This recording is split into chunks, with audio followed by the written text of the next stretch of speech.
Welcome to the We Are More podcast. My name is Alyssa. And my name's Bree. We're two sisters passionate about all things faith and feminism. We believe that Jesus trusted, respected, and encouraged women to teach and preach his word. And apparently that's controversial. Get comfy. I think this episode should be a whisper episode. Why do you constantly want to whisper at these people? I just really like the way that my whisper sounds in my microphone into my headphones. I don't think they do. Stop that. I enjoy it. Plus, also, when I edit this thing and you're whispering, I can barely hear you. And then I'm like, oh, crap, should I cut that out? But then it makes no sense. I like to whisper. I could whisper loud. Okay, I'm done. On that note. I'm over it now. Oh, good. Thank goodness. So it is Tuesday for us. It's Thursday for you. Quite frankly, I've thought it was Thursday all day, and I'm disappointed. I'm also disappointed. It's somehow already a long week. You know why I'm disappointed? Mm. Because Thursday we're going to go see Beth Allison Barr. So when you're listening to this, keep in mind, we will be listening to her. And forgetting about all of you. No, I'm kidding. Probably not exactly then, because in the morning we'll both be working. That's true. It depends on when you're listening. Boo. Let's quit our jobs. We'll just quit our jobs and follow around our best friend Beth. What do you do for work? Well, I'm Beth's groupie.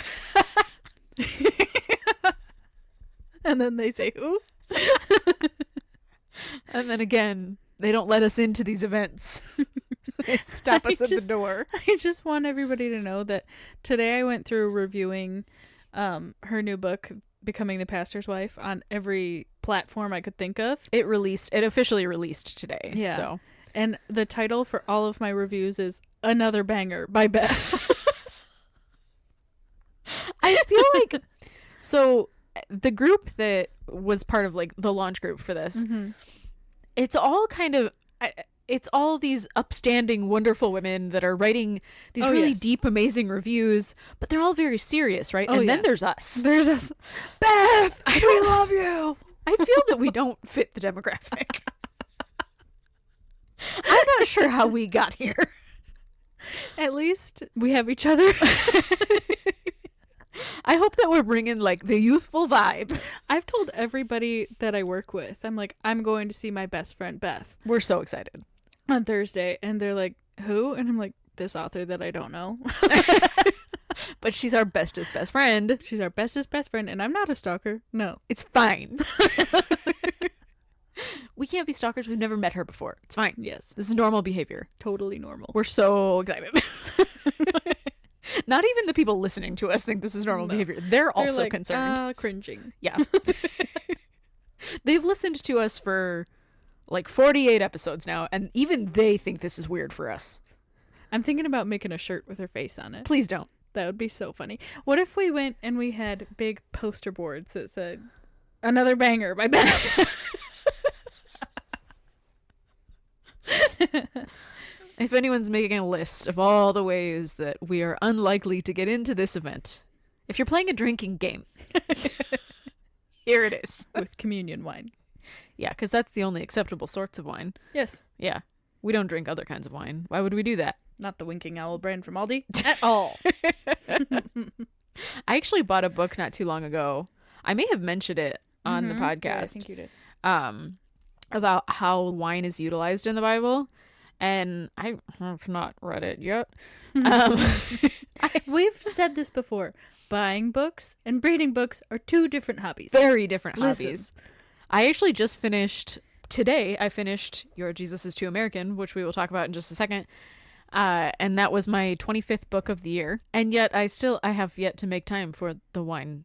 I think it's called Your Cup is Overflowing or something like that. Sounds great. That I pulled that out of my butt. So heaven only knows. What a strange place to pull it from. Why are you keeping books in your butt? It's a great storage space. No, it's not. You don't have a big enough butt. Anyway, today, this is part 2 of what we're hoping will be a 3-part series. I think 3 parts is good. 3 3's enough. Yeah. 4's too much. Now, we may do this kind of a funky way because we are going to go see our best friend Beth on Thursday. What we might do is have next week be an episode where we talk about the talk that Beth has on Thursday and go over that, talk about her new book a little bit, and then the following week jump back into Your Jesus is Too American and finish that out. So, it might be a little bit of a broken up series. But listen, it's our podcast, not yours. So we do what we want. Yeah. And here we are. But here's part 2. We're going to try and get through. We did not get through a lot last week, but we did our very bestest. And so this week we're going to attempt to get through chapters 2 through 5. It's a 10-chapter book. It's not a super long book. But I wanted to start off because our best friend Beth did a dedication for this book. And I wanted to read it because actually Steve Bezner, Bree just told me, did a dedication for Beth's new book as well. So we'll read his when we do our review of her book. I heard they're bestest best friends. No, she's our best friend. She can't have other best friends. Obviously. What are you thinking? All right, so this is her dedication. It says, "This is an altar call for the American church. With his wise, skillful, and learned pastoral voice, Steve Bezner calls us to come to Jesus just as we are, leaving behind the trappings of our power and privilege. He reminds us, drawing from his experience as a Texas pastor, that the kingdom Jesus calls us to is diverse, loving, and more focused on people than on material wealth and power. This is a book I will give to my friends, family, and fellow ministry leaders. It is a book to which I fervently pray we will listen." So I think that's quite a review from her. Yeah, heck yeah. From someone who has done some of the best biblical research I've ever read. That's a review I would want on my book, for sure. So jumping straight in, we're going to do these chapters. The book divides itself really nicely, directly down the middle. But I think the first few chapters really talk a lot about how the church should be generous. Mm-hmm. And then the last few chapters kind of dive into some specific topics that we'll go through next time. Now, as I was reading through this, I started to realize that this book wasn't exactly what I thought it was going to be. Because you've finished the book and I haven't. I have finished the book, yes. And I actually ended up looking it up on Goodreads, which is usually the first place that I go when I pick up a book. Everybody should go follow us on Goodreads. We only follow each other. We really do. No one else follows me. I don't really do a lot of reviews on Goodreads. I just rate things when I finish them. I like to have ChatGPT write hilarious reviews. I should review things. I just don't take the time to do it. But I looked up the reviews for it, and when I picked up this book, I feel like it's a logical jump when you pick up a book called Your Jesus is Too American. And you see that the foreword is by Beth Moore, and then you read the introduction that talks about American politics, to assume that this is going to be a book that talks about Christian nationalism. Define that for the crowd. Okay, actually, so Steve, in his book right here in front of me, hold on. What should we call Steve? Because we already have a best friend and a good friend. Steve can be our great acquaintance. I was going to say our second cousin. Our second cousin, Steve. All right, this is actually in chapter 7, which we will get into on the next one. But he defines Christian nationalism a little bit for us. And I'm going to read that because it's just going to inform what I'm going to say next. So he says, "To be clear, Christian nationalism is not the participation of Christians within the public square, nor is it Christians advocating for particular policies from their perspective. Christian nationalism, as I understand it, usually works to institute Christianity as an official state religion and legislate toward those ends. This may initially sound good in theory, but experience reveals something different altogether. The values of Christian nationalism are more frequently self-serving than they are about the public good." Now, he goes on to later talk about how Christian nationalism often does not take into account that you can't shove Christianity down people's throats, Mm-hmm. that legislation cannot change people's hearts. Mm-hmm. And if anything, you're pushing people away from God. Right. He talks about in this book being generous with people who do not share the same religion as you. He makes the point several times that when you assume that your Christian values are the only ones that matter Mm-hmm. in politics, you forget all of the other religious and cultural traditions that exist. And would you want someone to do that to you? Right. I don't think you would. And that's why we have religious freedom here. Mm-hmm. And that's why it's so important. God gave us free will. And you can even think about that within Christian tradition. Mm-hmm. Let's say that Christian nationalism does take over, which is a horrifying potential. Mm-hmm. But let's say it did. And let's say that it was specifically the Baptist tradition Mm-hmm. that took over. Even within Christianity, you're losing the cultural tradition of now the Assemblies of God Church, The Lutherans. the Methodists, Yeah. countless Christian other Reformed. exactly countless other smaller traditions just within Christianity, Mm-hmm. forgetting all of the other countless religions. Yeah. You know, and so you have to assume that doesn't really work. Mm-hmm. Forcing things down people's throats doesn't really work. We left for America in pursuit of religious freedom. Anyway, so I picked up this book thinking it was about Christian nationalism. Anyway, circling back to the point. And if you look up the Goodreads ratings, which is normally the first thing that I do when I buy a book, but was not the first thing that I did when I bought this book, it's not. It's not actually about Christian nationalism. Now, it does talk about that. He does have a book on Jesus and a chapter on Jesus and politics. But it's not focused on an indictment of Christian nationalism, which is what I thought I was reading. And I got a little frustrated about that. I got to about chapter 4, and I texted Brie, and I, raged for a minute. I was like, what am I reading? We've gone off the rails. But I think that's okay. Mm-hmm. It wasn't what I expected, but that's okay. And maybe it's what we needed. Yeah. A lot of times on this podcast, we get really angry about the church. For good reason. Righteous anger. We We've get- talked about that last time. Yeah. We get righteously angry about the church. Because the church is doing some stupid stuff. I'm sorry. Yeah. The church is making some bad choices.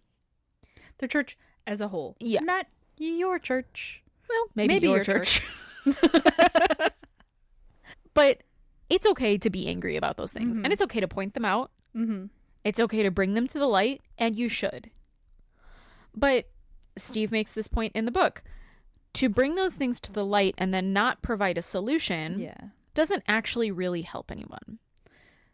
It's like pointing out everybody's flaws Mhm. or one specific person's flaws with nothing better to say about them. With no solution, Yeah. right?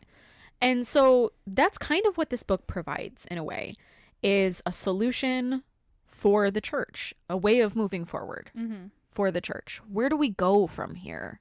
When we've dug ourselves a really deep hole, what do we do now? We're in a hole, ladies and germs. Well, now I'm uncomfy.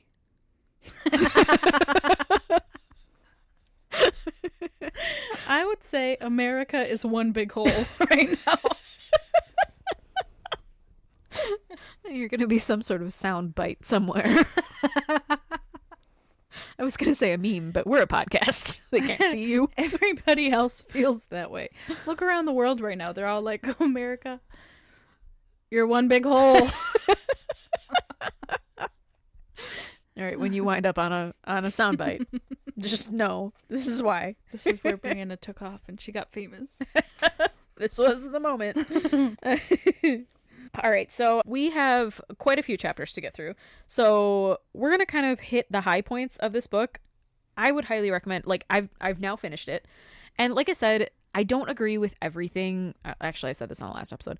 I don't agree with every single thing he says. There are actually a couple of chapters, one chapter in particular, that I really don't necessarily agree with him on. And we'll get into that next week. But there's a lot of good here. Mm-hmm. there is a lot of advice for the church in how to move forward. Mm-hmm. And whether you agree with every single thing or not, you can still hold out the pieces that work for you. Yeah, absolutely. So let's hit the high points, shall we? Let's get high. Well, no, let's not. Unless it's on caffeine, because I have a venti shaken espresso sitting behind me, and it is 7:48. Do you know how many shots of espresso are in a shaken espresso? 4, Yeah. which is frightening for us all. Yeah. Okay, so chapter 2 is called Imagination and Kingdom Practice. The first few chapters are kind of, I would like group them into how the church can be generous in its community. This first chapter is kind of being creatively generous. I like that within the chapters 2 through 5, he kind of dives into being like creative solutions. Mm-hmm. Think outside the box. Don't always be in a box. Well, I think as Christians, we so often think, and he does have a chapter on money, but we think of tithing. And if you're not familiar with that term, tithing is essentially like giving 10% of your income to the church. Mm-hmm. And that is something that is talked about in the Bible, but that's kind of where we stop. And I think at least the Christian communities that I see, that is where their generosity of spirit so often just stops. There is a wall at 10% and it just gives up right there. Yeah. And that is not what Steve is talking about here. He's talking about opening up your eyes to living a whole life generously. Look around you, look at the people in need. Mm-hmm. And that's what Jesus did. And I think this book really simply just says, live like Jesus. Right. But in a lot more words. Yeah, a lot more words. Well, Bree said earlier, this book could really be boiled down to very simply, Be a good person. yeah. Be a good person. It's not that hard, but you know what? The world isn't getting it right now. So now we need to say a lot more words. And I think specifically the reason that it's called Your Jesus is Too American is because the church has become obsessed with power right now. America has become obsessed with power. Right. And that's not how Jesus was. Right. And that's not how we should be. Mm-hmm. We should be generous. We should be kind. But one of the things he does talk about is that the early church was not only generous with the people within their church. Yes. And I think that's relating back to what you said about the church being obsessed with power right now. Mm-hmm. And we see that in the American political sphere for sure, that the church is obsessed with gaining power, with sitting next to those in the most power. Mm-hmm. I mean, look at it. We want all of our presidents, all of our people in power to say, it doesn't matter if they're actually Christians. It doesn't matter if they're actually living out a Christian lifestyle. They just have to say that they're Christians. They have to say traditional values, right? Mm-hmm. That's it. The second that you think a billionaire is going to help you out and care about your specific individual needs, you're delusional. I'm sorry. You've lost. They are only out for themselves. Right. They are not living generously. Right. They are not living like Jesus because they could very simply cure all of world hunger. Mm-hmm. Literally, all of world hunger. They could solve and still be super rich. Mm-hmm. We might have to cut this out. I'm getting too aggressive.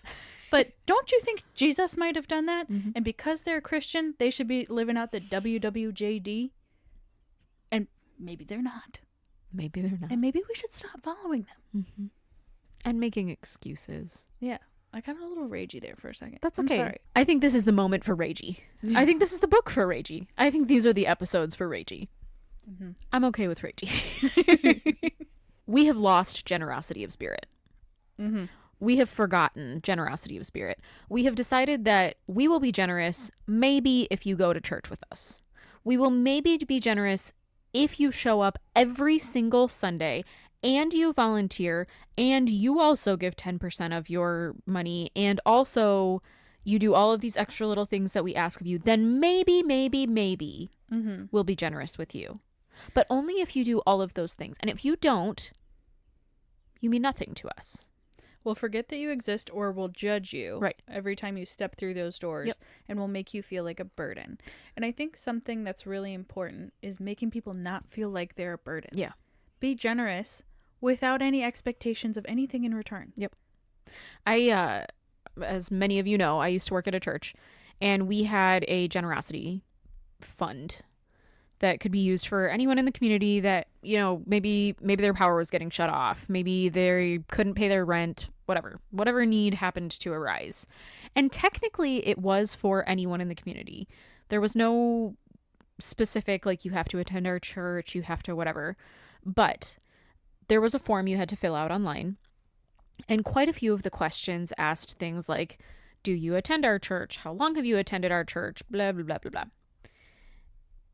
And those questions, while they were not required, weeded people out. Mm-hmm. Because a lot of people, the moment that they got to those questions, thought, I'm not worthy. Yeah, or this isn't for me. Right. And you cannot tell me that the church authorities weren't fully aware of that situation. Oh, yeah. Because there was no reason for them to have asked that. Because those people were then brought in and spoke to a pastor who could have asked those questions in real life. Mm-hmm. And asked those questions in love and then said, oh, but it doesn't matter. I'm just asking to ask. I was just wondering. You know, like, could have brought that up in love. But instead we're asking on an internet form, which we know is going to weed people out. Mm-hmm. We're only generous with the people that look like us. Mm-hmm. With the people that sound like us, with the people that have the same value system we have. Or think about this too, like, yes, you're volunteering, but you're only volunteering in the church. Right. What else is happening in your community that you can... I'm not saying don't volunteer at church. I think, yeah, the church needs volunteers to function. Sure. But also, what's happening in your community? What's going on with your neighbors? Right. What's going on with your family members? Are you aware? One of the things from chapter 2 that Steve says, he says, we need to think about bringing life not only to our churches, but also to the communities and neighborhoods where our churches are found. Mm-hmm. And then he says, pastors ask, how's my church? We should be asking, how's my city? Mm-hmm. We need to have a broader mindset. Mm-hmm. We have to stop looking internally to see, like, how's everybody in here doing? Now, it's important to take care of your people. I'm not saying don't. Mm-hmm. But it's also important to look externally. He talks about lower income areas. Mm-hmm. And I didn't even necessarily think about this, but they're less likely to have more robust churches in that area because churches survive on donations from people. And if they're in those poorer areas, they don't have anything extra to give. Right. So you can't have a more robust church, which can then give back to the community. So think about those areas that you're near. Mm-hmm. How can you impact them? How can you help them? And think about them in creative ways. You know, again, we hit that 10% at church and then we give up.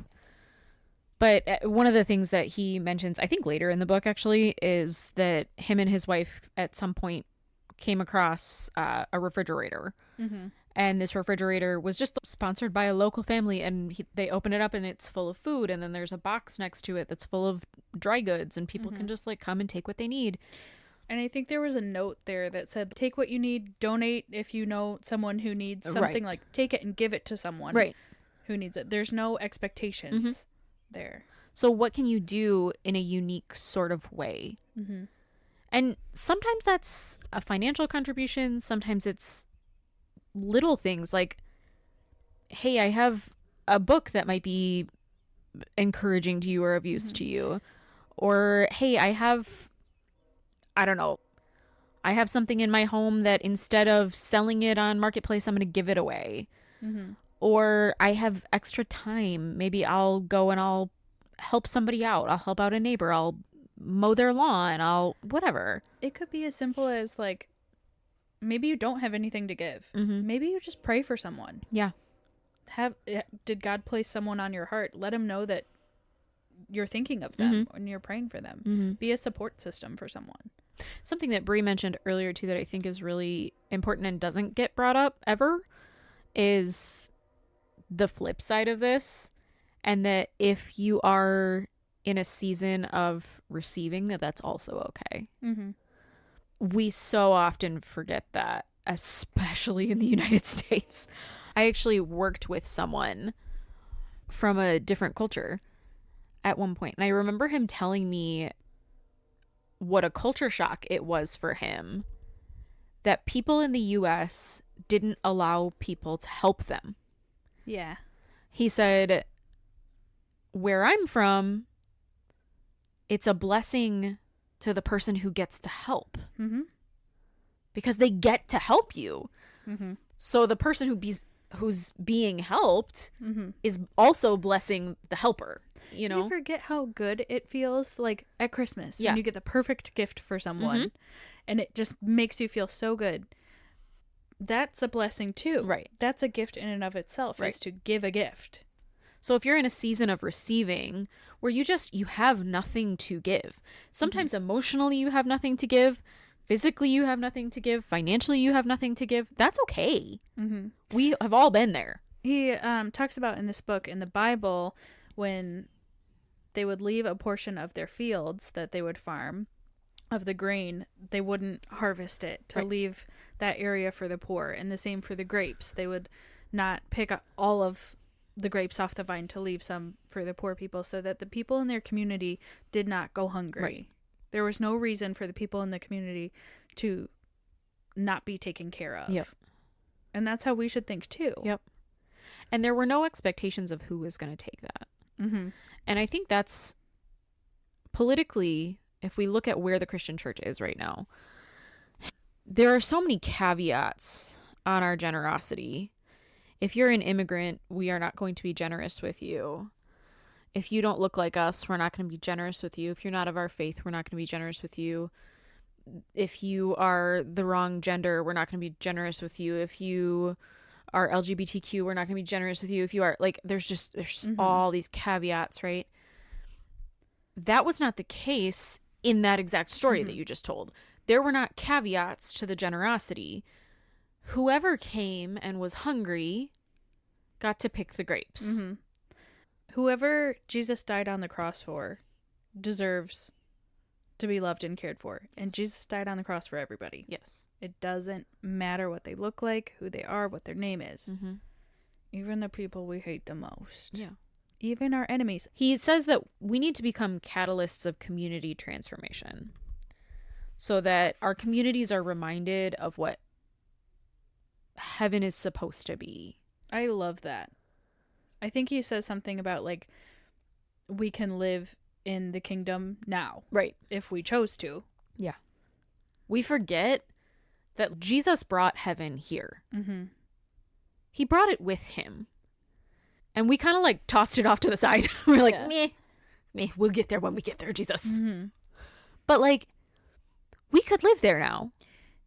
If we were all just living like Jesus, putting our bracelets on, WWJD, what a wonderful world it would be. And now she's gonna sing again. So that's chapter 2. It's kind of like being creative with your generosity. What can you do? What can you do in your community? What can you do in your space? And then the next chapter talks about, it's called Power Hungry, Jesus on humility and service. As Brie cringes over in the corner. One of the quotes, he starts every chapter with 2 different quotes. Oftentimes one is a verse and one is a quote. But one of them is from Dr. Martin Luther King Jr., and it says, life's most persistent and urgent question is, what are you doing for others? If you can't readily have something, boom, right on the tip of your tongue ready to say, maybe it's time for a change. Mm-hmm. As Christians, our purpose is to be doing for others. To be Jesus on earth.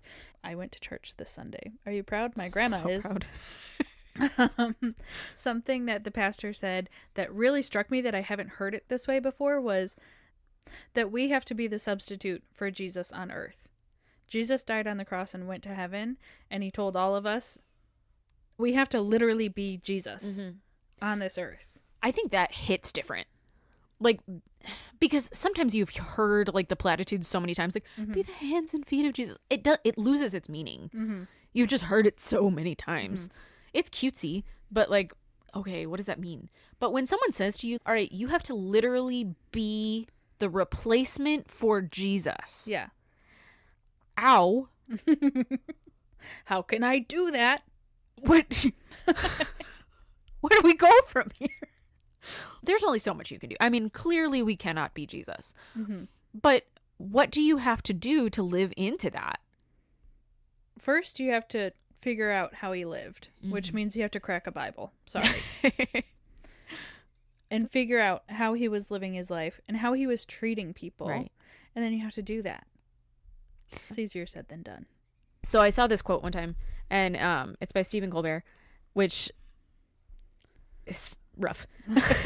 It says, if this is going to be a Christian nation that doesn't help the poor, either we have to pretend that Jesus was just as selfish as we are, or we've got to acknowledge that he commanded us to love the poor and serve the needy without condition, and then admit that we just don't want to do it. And that's so true right now. And Steve, what's his name? Bezner. I want to say Bravos, but I think that's wrong. That's wrong. He talks about how easy it is for us to just assume that people who don't have as much opportunity as us, yes, we villainize them. Yes. We say there's something wrong with them, that they can't meet their own needs. When really, there's something wrong with us, that we can't help and support the people in our community so that they can meet their basic needs. Yeah. Well, he talks about it in context of the American dream. Because the American dream here is so pervasive of like, if you just pull yourself up by your bootstraps, you can achieve anything. And it's this cute little lie that we live. It's impossible. The reality is some of us can, because some of us were given certain opportunities. And I will be the first to admit, both of us grew up very middle class with a lot of opportunity. We grew up with everything that we needed and a lot of what we wanted. Now, we didn't have everything we could ever want, but a lot of what we wanted. We went to college. We went to Disney. We went to Disney. We haven't mentioned Disney yet. That's really more important. We had opportunities. We had education. We had food on the table. We had a family unit that was together and loving. We had a lot. And that gave us a leg up. There are people that don't have that. There are people that don't have that to lean back on. And yet people in our situation will look at people who started life in a whole different world.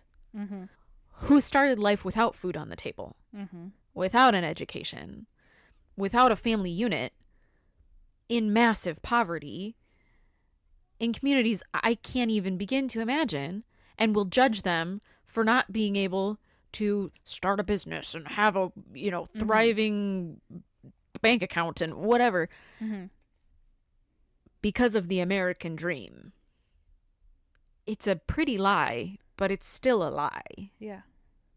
And he also goes on to talk about when he visited other countries and how their traditions and customs are so different from ours to the foreigner.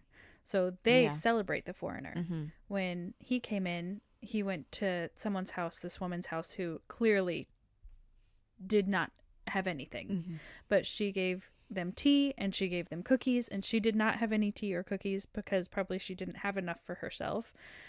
And she wanted to honor them as her guests in her home. And what are we doing to the foreigner here in America? We're sending them away. We're saying, you're not welcome here. In shame. We're sending them away shame. We're sending them away in shame in the name of God.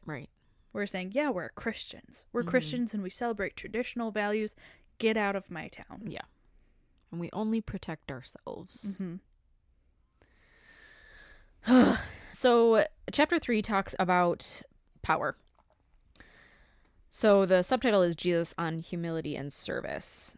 And he starts off by talking about how power and faith, this is his quote, power and faith have an uneasy relationship, particularly in Christianity. He then goes on to talk about how power tends to corrupt. So often does. And we forget that.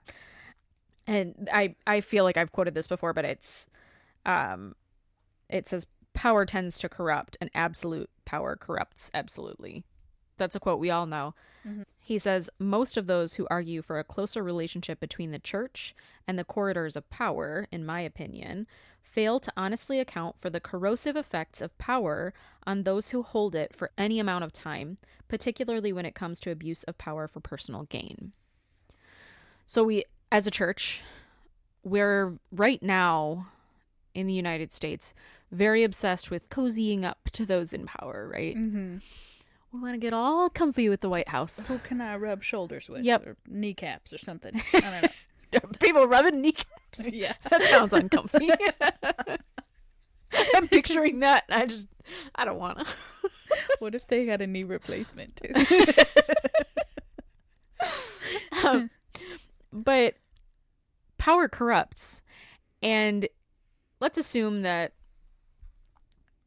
initially the power is only corrupting the person in power and not necessarily the church person cozying up. Do you think it's really only going to stay with the person in power? Do you really think it's not going to like sneak on over to the person at the church who's like a bad cold? Yeah, it is. Yeah. Which is why we see a lot of corruption in our churches. Which is why we titled the last episode, Your Idol is Showing. Yeah. Right? Yep.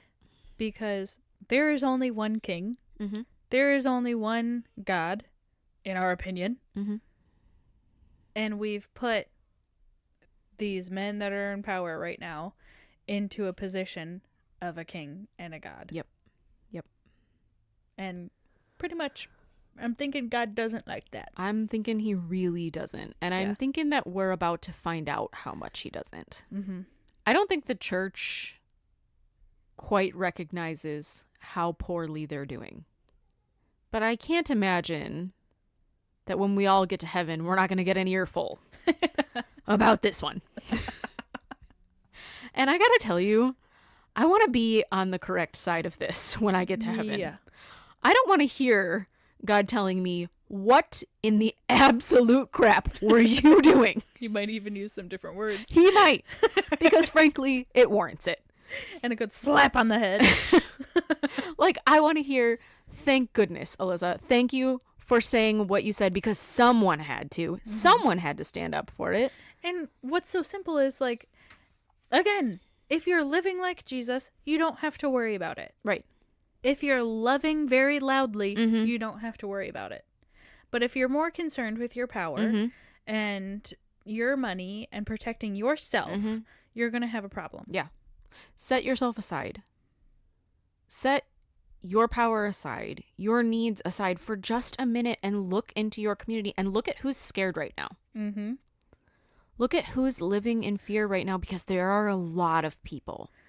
I remember the first time that Trump ran.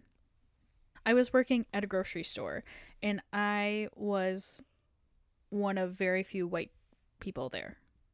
And I remember all these women coming up to me saying, please, please, can I just talk to you for a second? Please do not vote for him. I'm scared. Please don't. And I was young and stupid at the time, and I didn't understand a lot of things. I didn't understand a lot of politics. I'm proud to say I did not vote for him. Mm-hmm. But I am starting to understand now that fear from them, and saying it was totally justified. Mm-hmm. And I hear you, and I'm sorry that this is happening. Mm-hmm. We need to acknowledge other people's stories. Mm-hmm. You don't have to agree with every single person that comes to you, but to hear them and to say, what you're saying to me is valid, and I want to talk to you about this, and I want to understand. I want to know. Mm-hmm. There's so much power in that. And sitting with someone through that. Mm-hmm. Understanding someone, listening to them. Mm-hmm. People love to talk. Mm-hmm. Actively listen. Mm-hmm. Don't just hear them. Actively listen. And to be able to say, and that's what I really wish the Christian church could do right now, is to be able to say, I might be wrong. Mm-hmm. And I'm sorry. Mm-hmm. Your experiences may prove to me that I'm wrong. Yeah. And that might be okay. Mm-hmm. This book showed me some things that I need to take a step back on. It did. It challenged me on some things. And that's good. That means growth. Yeah. That's okay. And honestly, like it stings a little bit. You're like, I don't want to. But that's okay. Mm-hmm. It's okay for me to sit there and sit with myself and say, like, well, I'm going to be crabby about that for a second. But then I'm going to take a step out and say, okay, well, that stung a little bit. But now I'm going to choose to grow. Because the plants, they need to be pruned. They do. And I don't think the plants really feel that good probably when they not get their leaves chopped like, off. Feel your feels and all. But also grow. Yeah. I mean, it's wonderful to stay inside a box. We were saying this a couple of days ago. It's safe in that box. It's warm in that box. You might have a pillow. But you're still in a box. Right. Don't you want to grow a little bit? Don't you want to take the lid off? The box is boring. Yeah. It's a box. It's a box. There's so much more outside of the box. There's so much growth. There's so much strength. There's so many cool people outside of the box. Join us, won't you? Join us outside the box. Wasn't that a show back in the day? Out of the box? Out of the box. It was. It was. On the Disney Channel. Yeah. All our 90s kids join right in. So we've only got so much time to try and attempt to get through several more chapters. So just to read a couple more quotes from him, he talks about Jesus and how Jesus led with humility. That Jesus is our perfect example of leadership. And if, in fact, Jesus is a perfect example of leadership, that's who we should be looking at as an example for the leaders that we want, right? Yeah. Now, I'm not saying we're about to get a Jesus-level president here, okay? Because, listen, we're humans. Yes. I'm not saying that's about to happen. Jesus was fully God. But if we're looking for a good leader, perhaps, we shouldn't be looking at narcissists. Felons. Maybe that's not our best option. You know. Maybe we should be looking for something more like Jesus. Jesus had much better hair, I bet. This says, this is the brilliance of Jesus. He was granted relational authority by those around him, but he never attempted to control those in his circle. Those who followed him chose to do so. He had authority, but he did not abuse it. And it goes on to talk about, like, how his love was indiscriminate. There's difference between leadership and control. Jesus's love was in service. Like, it goes into all of these things. And how this is how churches should pursue leadership. In love, in care, in consideration. So, moving on. Oh, and this is, I think, a quote that we posted to our social media, but I'm just going to read it real quick, and then we're going to move on to chapter 4. It says, what if we were to stop fighting for the self-preservation of the church as an end in itself, and instead witness to the kingdom of Jesus by embodying prayer and service among our community? So what if we were to stop fighting for the church? Yeah. I think there's another quote in there that I really liked that said, like, religion dies at the cross. Religion is just religion. Religion doesn't sustain us. No. Jesus sustains us. We don't need religion. Religion tends to separate us. Yeah. I would say. Jesus brings us together. The cross is what brings us together. Our churches can be great. They can be things that bring us together. But at the end of the day, we need Jesus. We can let go of the silly little things, the silly little extra things. So if your church is the goal, if the goal is to hold your church together, your goal sucks. We were talking about this earlier. If your church is not building up leaders and sending them out into the world to bring Jesus into the far corners of the world, your church is doing it wrong. It should be building up leaders and sending them out. Building up leaders and sending them out. Not let's all just stay here in our cozy little church in our cozy little box and we're going to serve each other. That's wrong. Right. Now, the one thing that I want to talk about on chapter 4, because again, we're running out of time, is this chapter is called Jesus on Enemy Love. And he talks a lot about Jesus calling us to love our enemies, which is a tough one for me. Considering that our enemies are, you know. I think you know exactly who our enemies are, actually. You know. But one of the things in this chapter that I think he talks about really interestingly, and we brought it up a little bit before, is how the Christian church sees enemies as sort of anyone outside of the Christian church. Yeah. Any religion that is not Christianity. And your specific flavor of Christianity. Yes. And frankly, your specific church in Christianity. Yeah. Like, we are all enemies of one another. We are not one great big giant church. We are tiny little individual separated churches. And we can't get a lot done like that. No. And so he talks a little bit about how he became friends with the leaders of a mosque.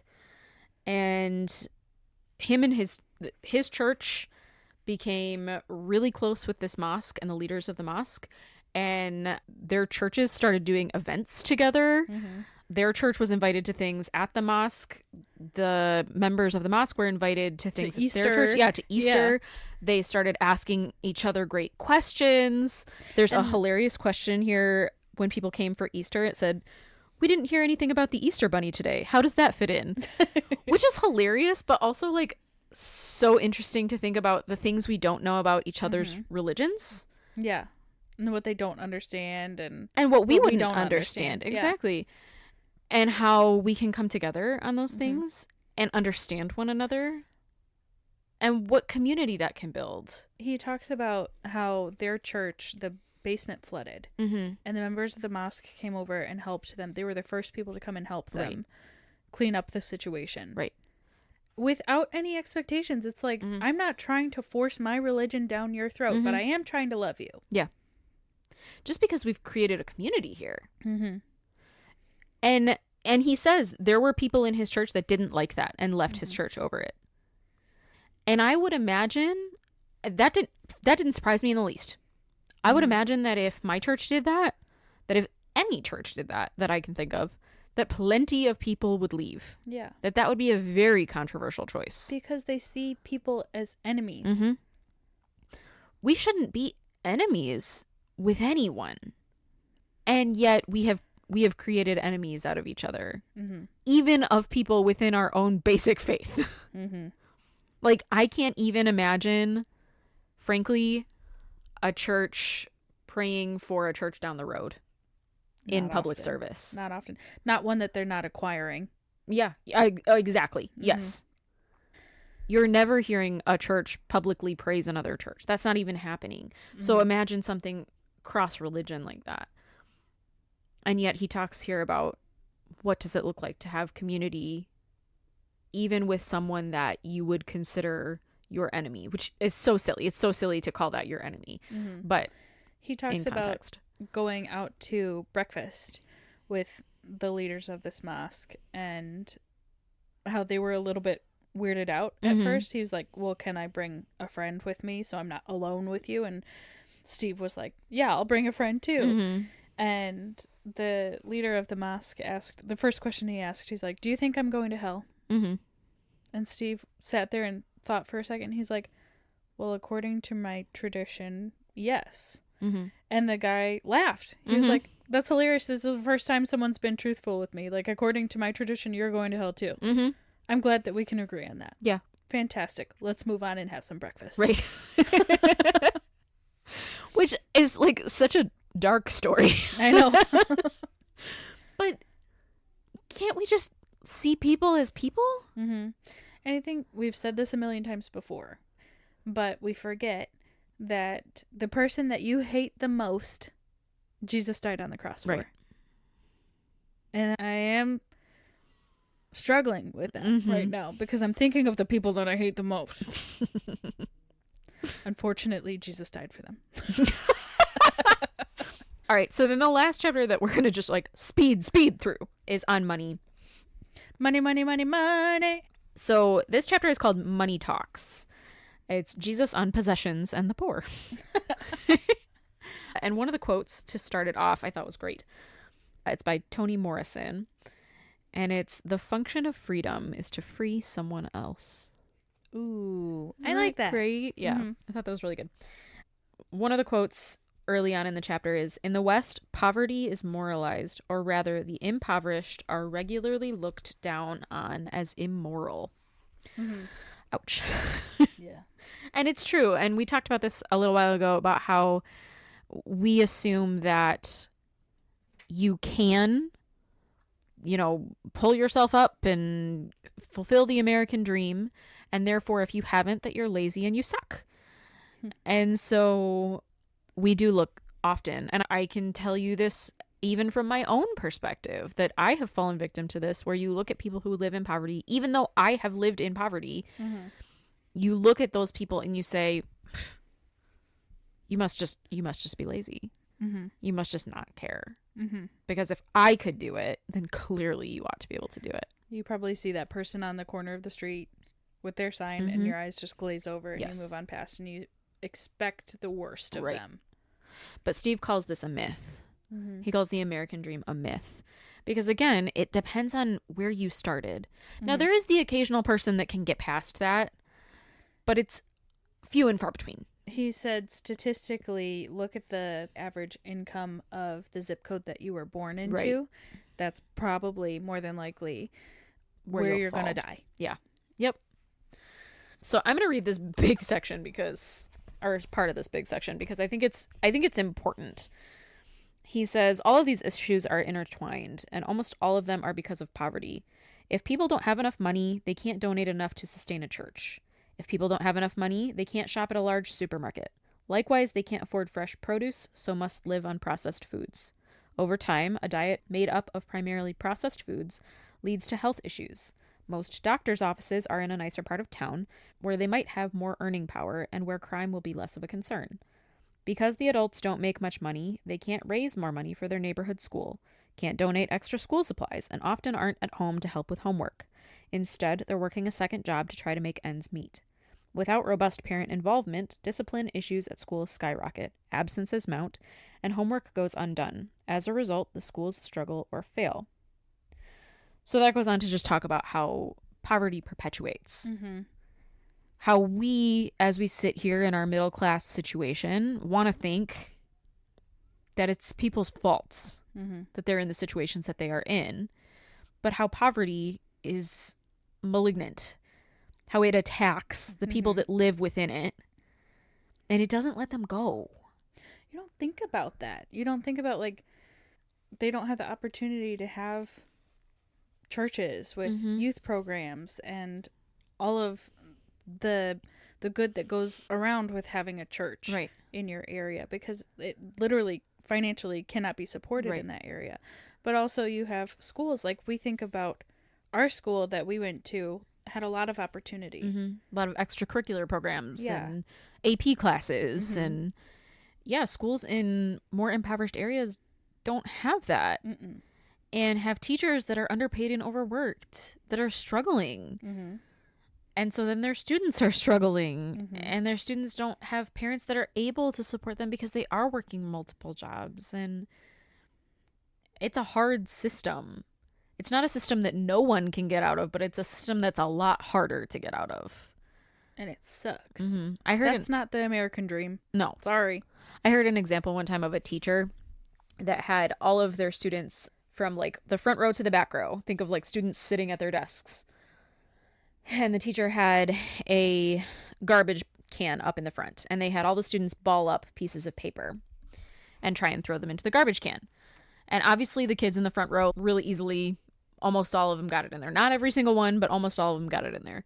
The kids in the second row, most of them got it in there, not all of them, whatever. The kids in the back row, some of them got it in, but most of them didn't. And the kids in the back row are complaining. They're like, well, clearly that wasn't fair. And the teacher said, this is privilege. Yep. The kids in the front have all the opportunity. They won't all succeed, but most of them will. The kids in the back aren't guaranteed to fail, but they have a lot harder of a time succeeding. That's privilege. We said this last time, where you sit determines what you see. Yes. So if you're not going into those, putting yourself into those situations where you see what's going on, where you see that you have a lot of privilege, you're blind to it. Mm-hmm. You need to open up your eyes and help your community because you have the ability to. Yep.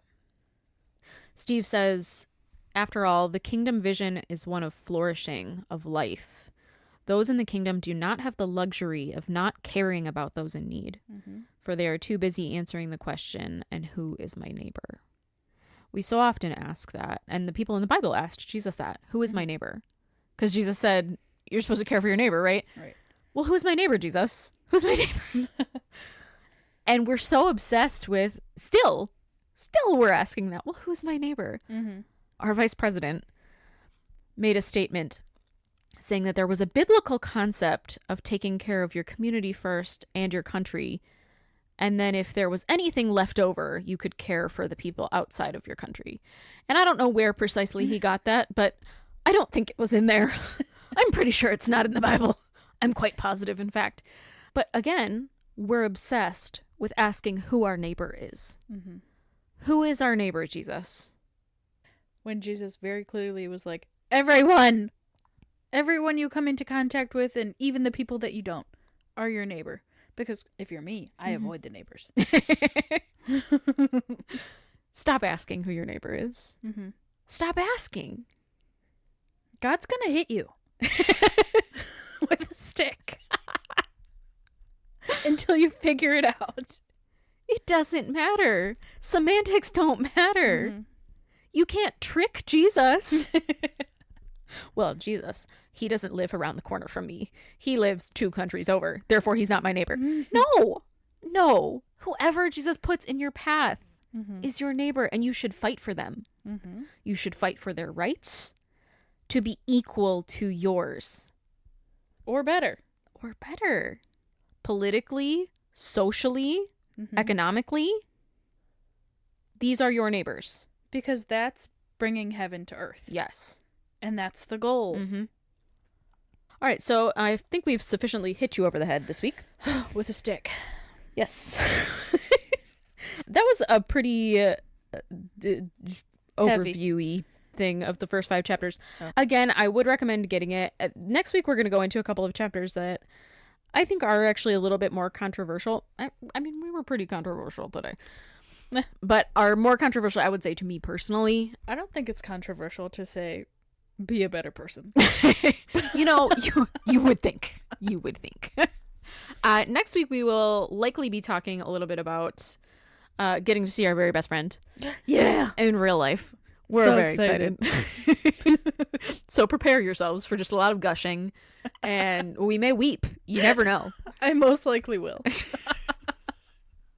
I'm a weeper. She really is. So prepare yourself for that. And then in 2 weeks, we will finish out this book. And you can look forward to that. If you would like to follow along with us, you can get this book, I think, on Amazon. Well, definitely on Amazon. You can also get it on... If you don't want to support Amazon. If you don't want to support Amazon. Yep. You can get it at Baker Book House. That's where I got it. And yeah, follow along, read with us, and maybe review it on Goodreads, because apparently that's the place to do it. Who knew? All right, this is a very long episode. Thank you for following us along this journey. Be better. Be a good person. And how does Mr. Rogers end things? Well, you be my neighbor. I don't know. Well, yeah, but he closes out in a good way. Don't be dumb, or I'll hit you with a stick. That can't be it. Where's my sweater? Why are there puppets around me? There's not puppets. It's Mr. Rogers. I'm Mr. Rogers. That's probably how we ended this show. Mr. Rogers. Girl, I don't even know. He sang a song. All right. Well, I'm glad we... I don't know. All right, this is the longest episode we've ever recorded. Goodbye, I hate you. Love you. Bye.